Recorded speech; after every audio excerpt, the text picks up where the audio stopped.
Okay, so I've been super busy lately, and I guess mistakes happen sometimes here, and I totally forgot to put this on the review schedule, so yeah. Anyways, what's up everybody, and welcome to another edition of AGR'S Pop Culture Reviews. So here's the thing about this piece. Of all the Wonder Woman statues and figures that I've collected and reviewed on the show, this was probably the one I was anticipating the most. Now I got this a couple months ago, I put it on a shelf, and I totally forgot that I had it.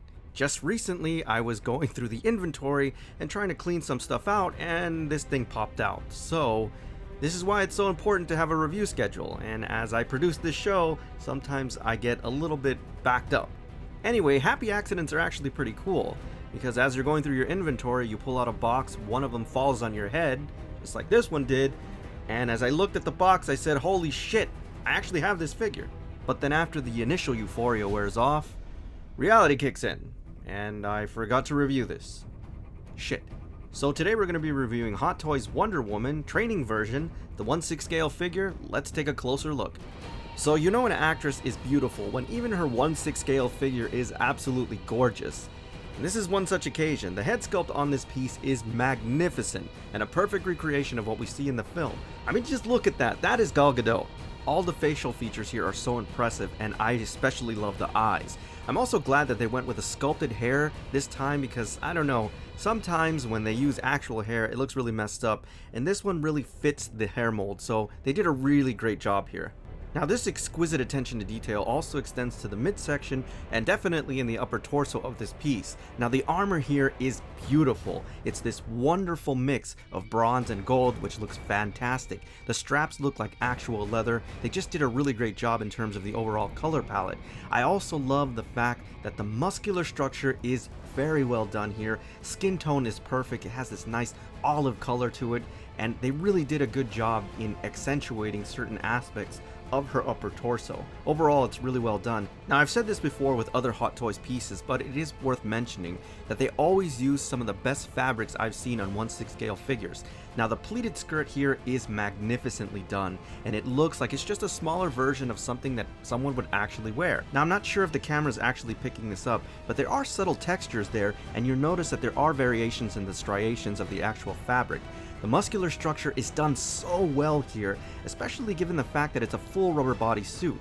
Most importantly though, they absolutely got her boots / sandals done very well. The armor looks fantastic. The leather straps look like actual fabric. This is just a really great job, guys. Overall, magnificently done. Now this is really just one of the first of several accessories that you get with this figure, beginning with the now iconic God Killer. Now this thing is so well recreated. There's a lot of detail here, especially in the hilt. Obviously you see those two stallions coming together, which is now iconic, and just take a look at the detail on the actual blade. The silver is done very well, and I especially love the kind of hieroglyphs that are graphed into it. Looks great. Now one of the things that really impressed me about the film is definitely the shield and how intricately designed it was, and here is no exception. They basically took that shield and put it in 1/6 scale. This is beautiful. I absolutely love what they did here. Now this is definitely a piece that you want to mirror because the reverse side has so much detail, beginning with that really well sculpted and intricate braid, and this is why it's so important that they sculpted this. It looks really well done, guys, and I absolutely love that it's kind of slightly taken away from the main body, gives it a nice sense of three-dimension. It also accentuates the muscular structure not only on the shoulders but on the legs, and you also get a nice sense of the way that they sculpted those sandals, and the pleated skirt looks great, so definitely mirror this one.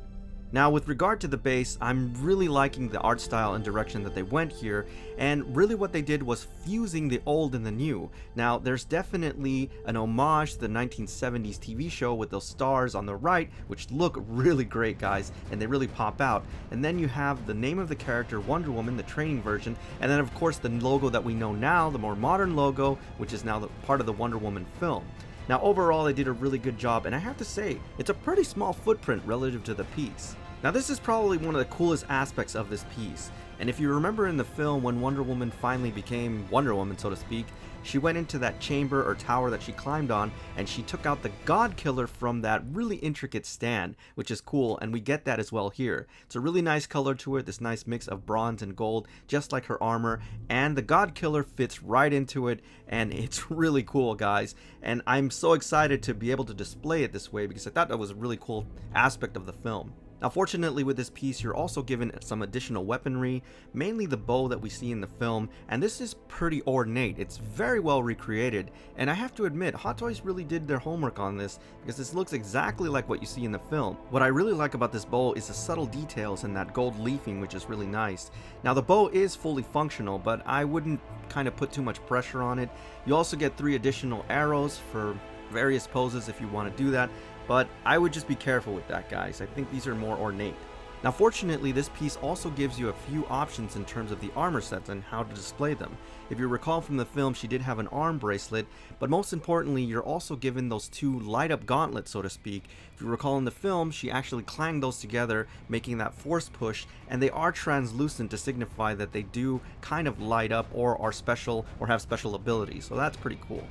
Now you are given 6 additional hands for various poses, but I do want to warn you right now, this is a full rubber body suit, so you don't want to put too much strain on it with these kind of dynamic poses, because it will cause tearing or cracking after a while. So just be careful. You do have the option, but just because you have the option doesn't necessarily mean that you should do it. Just a warning, guys. And finally, rounding out the last accessory is this kind of cardboard cutout, which is really used as a diorama display, which is the shore of Themyscira, where she first meets Steve Trevor. Now I know, even though I totally forgot about this piece and I forgot to review it, I even forgot that I had it, it is a Holy Grail piece, and it makes it all the more funny that I had a Holy Grail piece just sitting on a shelf somewhere.